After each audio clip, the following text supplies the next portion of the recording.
Dear students, ABCD classes में आपका स्वागत है। आज हम कक्षा 6 के विज्ञान का अध्याय 4 जिसके शीर्षक का नाम है विभिन्न प्रकार के पदार्थ का सभी प्रश्न उत्तर क्रमबद्ध तरीके से करेंगे। प्रश्न 1, रिक्त स्थानों की पूर्ति कीजिए। जल में चीनी घुलनशील है। जल में चीनी क्या है? घुलनशील है। उसके बाद है दो नंबर, पारभासी पदार्थ से होकर प्रकाश अंशतः पार करता है। पारभासी मतलब पारभासी से प्रकाश जो है अंशतः पार करता है, तो वहाँ डैश की जगह क्या हो जाएगा? पारभासी। उसके बाद है अगला 3 नंबर, कुछ गैसें जल में घुलनशील होती हैं जैसे कि ऑक्सीजन। तो उसी प्रकार कुछ गैसें जल में क्या है? घुलनशील है। तो यहाँ आंसर क्या हो जाएगा? घुलनशील। उसके बाद है चौथा नंबर, कुछ पदार्थ ठंडे पानी में कम और गर्म पानी में अधिक घुलते हैं। तो एक जगह डैश में कम हो जाएगा और दूसरी जगह डैश में क्या हो जाएगा? अधिक हो जाएगा। उसके बाद है प्रश्न 2, स्तंभ अ का स्तंभ ब से सही मिलान कीजिए। इसको मिलाने के लिए हम देखते हैं इसको। पहला है विलय। विलय क्या हो जाएगा? विलय में हो जाएगा, विलय मतलब होता है घुलने वाला। विलय मतलब घुलने वाला कौन हो जाएगा? नमक और चीनी। तो इसको मिला देंगे क से। उसके बाद है अविलय। अविलय मतलब नहीं घुलने वाला। नहीं घुलने वाला कौन चीज़ हो जाएगा? लोहा और रेत। तो इसको मिला देते हैं लोहा और रेत से। उसके बाद है घोलक यानी विलायक मतलब घोलने वाला कौन होता है? जल। अंगों से मिलेगा। चमकने वाले पदार्थ हो जाएंगे प्रायः धातु होते हैं, तो ख से मिल जाएगा। जल में विलीन गैस कौन सी है? ऑक्सीजन है। हम यहाँ पे मिलाए नहीं हैं बल्कि इसका आंसर सामने लिख दिए हैं। आप अपने बुक में देखकर उसको सही से मिला लीजिएगा। उसके बाद हम आगे बढ़ते हैं। प्रश्न 3, निम्न वाक्यों में रिक्त स्थानों की पूर्ति कीजिए। नंबर 1, वह पदार्थ जो आसानी से दबाया या खरोंचे जा सकते हैं वे पदार्थ कौन सी कहलाते हैं? कोमल कहलाते हैं। दूसरा है हमारे हाथ में तैलीय पेंट या अलकतरा लग जाता है तो इसे हम केरोसिन तेल से क्या करते हैं? साफ करते हैं।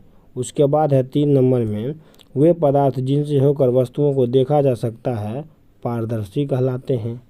उसके बाद है 4 नंबर, वे पदार्थ जिनसे होकर वस्तुओं को नहीं देखा जा सकता है उन्हें अपारदर्शी कहते हैं।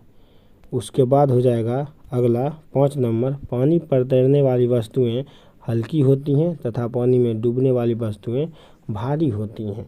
उसके बाद हम आगे बढ़ते हैं। प्रश्न नंबर 4, सही विकल्प को चुनिए। प्रश्न 1 में है निम्न में कौन कोमल पदार्थ है? तो यहाँ साबुन, रबर, लकड़ी, लोहा। तो इस सब में से साबुन क्या है? सबसे कोमल है। तो इसका आंसर साबुन हो जाएगा।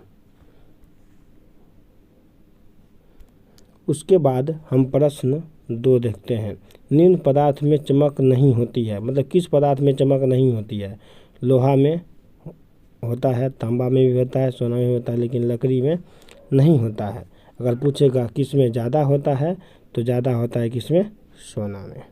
उसके बाद हम आगे बढ़ते हैं प्रश्न 3 में, निम्न में कौन कौन से पदार्थ जल के अलावा भी घोलक हो सकते हैं? तो इसका आंसर हो जाएगा क्या? तेल। क्या हो जाएगा?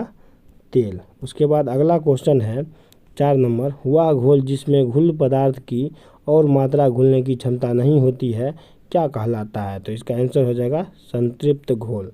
क्या कहलाता है? संतृप्त घोल कहलाता है। उसके बाद है अगला 5 नंबर, वैसे पदार्थ जिनसे होकर वस्तुएं या चीज़ें स्पष्ट रूप से या धुंधली दिखाई देती है क्या कहलाता है? तो हो जाएगा पारभासी, जिसे तेल लगा कागज। उसके बाद हम आगे बढ़ते हैं। प्रश्न 5, प्लास्टिक से निर्मित वस्तुओं के नाम लिखिए। उत्तर हो जाएगा प्लास्टिक से निर्मित वस्तुओं के नाम हैं जैसे मग, बाल्टी, गिलास, प्लेट, कुर्सी, मेज, अलमीरा, स्केल इत्यादि। उसके बाद है प्रश्न 6, जल में तैरने वाली तथा डूबने वाली वस्तुओं का समूह बनाइए।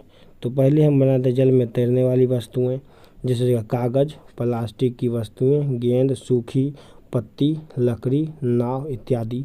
उसके बाद जल में डूबने वाली वस्तुएं कंकड़, चाबी, लोहे की वस्तु, पत्थर, आलपीन, कांच का गिलास, मिट्टी इत्यादि। उसके बाद हम देखते हैं आगे।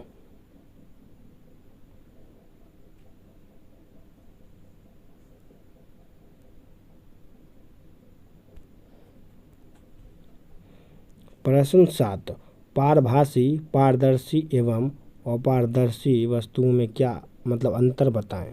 तो उत्तर में हो जाएगा, एक साइड हम लिखे हैं पारभासी, उसके बाद पारदर्शी, उसके बाद है अपारदर्शी। वे पदार्थ जिनसे होकर वस्तुओं को स्पष्ट रूप से नहीं देख सकते पारभासी पदार्थ कहलाते हैं, जैसे तेल लगा कागज व घिसा हुआ शीशा। वे पदार्थ जिनसे होकर वस्तुओं को स्पष्ट रूप से देखा जा सकता है पारदर्शी कहलाते हैं, जैसे कांच, जल इत्यादि।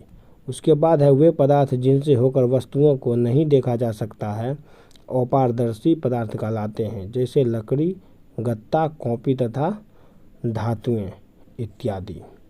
उसके बाद हम आगे बढ़ते हैं।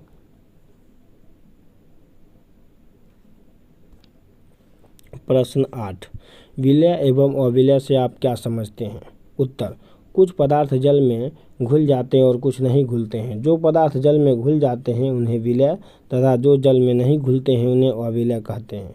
उदाहरण के लिए चीनी, नमक, सोडा आदि जल में विलय हैं, जबकि कांच, लोहा, कोयला इत्यादि जल में अविलय हैं। उसके बाद प्रश्न 9, संतृप्त घोल किसे कहते हैं, उदाहरण दीजिए। वैसा घोल जिसमें विलय पदार्थ को और डालने पर नहीं घुल सके उस घोल को संतृप्त घोल कहते हैं। उदाहरण देगा चीनी का घोल, नमक का घोल, सोडा का घोल इत्यादि। यहीं पे यह वीडियो समाप्त होती है।